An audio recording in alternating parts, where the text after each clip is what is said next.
The overhead lights flickered ominously as Flight 287 from New York to Cancun hit a patch of turbulence. But that wasn't what sent a chill down every passenger's spine.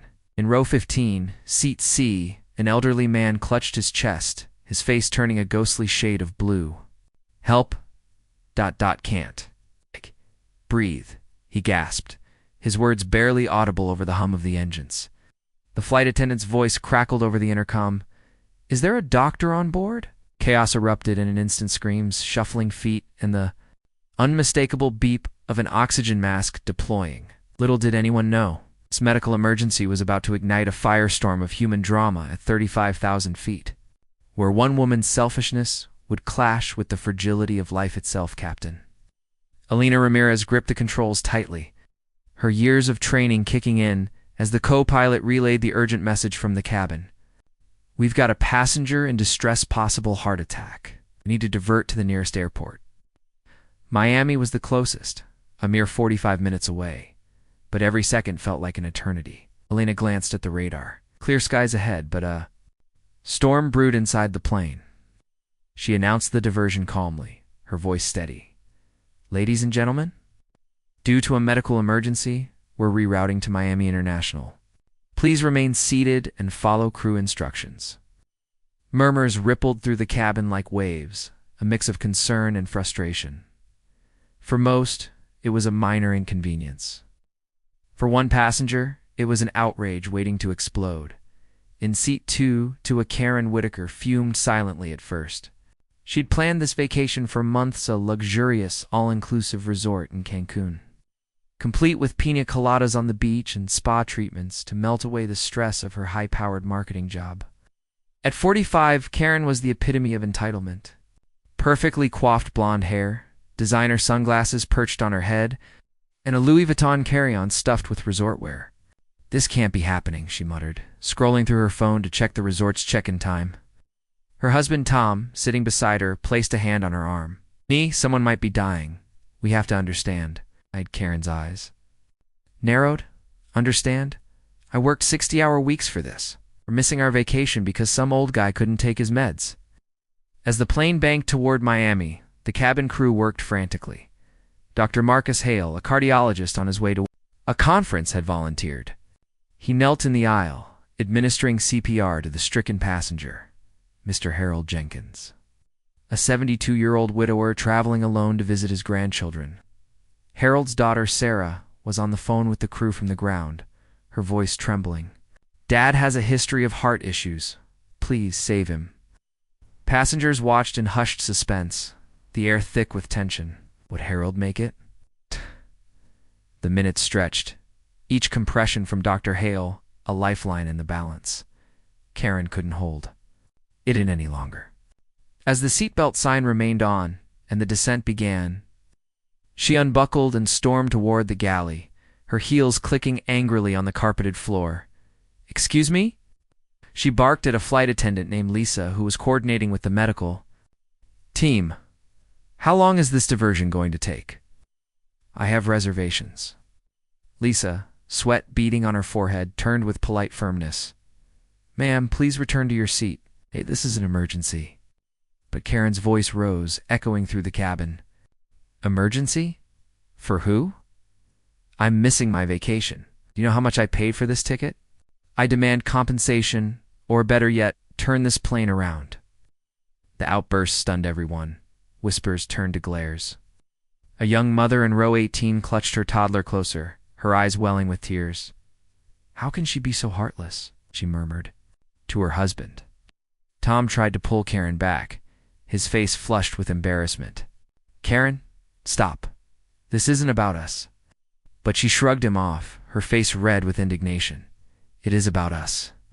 Everyone's acting like this is the end of the world. It's just an old man probably faking it for attention." Gasps filled the air. Dr. Hale paused his efforts for a split second, shooting her a look of disbelief before resuming. The suspense built like a pressure cooker. Would the crew intervene? Would Harold stabilize? Down in the cockpit, Elena monitored the situation via the intercom. "We've got a disruptive passenger," the purser reported. Elena sighed, knowing diversions like this often brought out the worst in people. But this one felt personal, her own. Father had died of a heart attack mid-flight years ago, a memory that haunted her. Keep it under control. Paramedics will meet us on the tarmac. As the plane descended, the emotional weight pressed on everyone. Harold's breaths came in ragged gasps, his hand weakly grasping Dr. Hale's. Tell ... my grandkids, I love them, he whispered, tears streaming down his weathered face. Sarah's voice crackled over the satellite phone. Dad, hold on. We're waiting for you. Karen, now back in her seat under threat of restraint, seethed. Flashbacks flooded her mind, her own. Life of disappointments. Abandoned by her parents as a teen, she'd clawed her way up the corporate ladder, sacrificing relationships and joy for success. This vacation was supposed to be her reward, a brief escape from the emptiness. But deep down, a flicker of guilt. Stirred? Was she really this person? Tom's gentle squeeze on her hand brought a lump to her throat. We can reschedule, he said softly. Life's too short for this anger. For the first time, Karen felt a crack in her armor, emotions bubbling up unbidden. The plane touched down with a jolt, sirens wailing as it taxied to the gate. Paramedics rushed aboard, wheeling Harold away on a stretcher. The cabin held its breath. Would he survive the ride to the hospital? Suspense hung heavy. No one knew yet.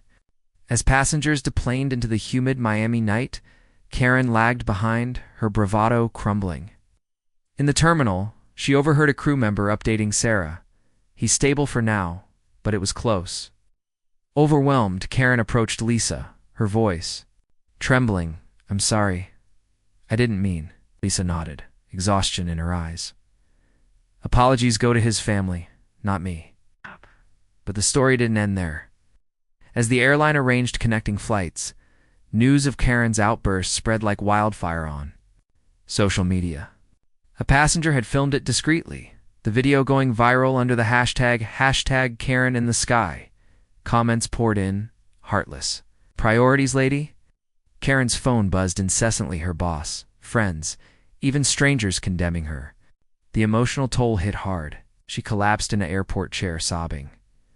Tom held her, whispering, this is a wake-up call. For Harold, the diversion saved his life. At the hospital, surrounded by his family, he recovered slowly. His grandkids. Laughter filling the room. That flight, he later told reporters, showed me the best and worst of humanity.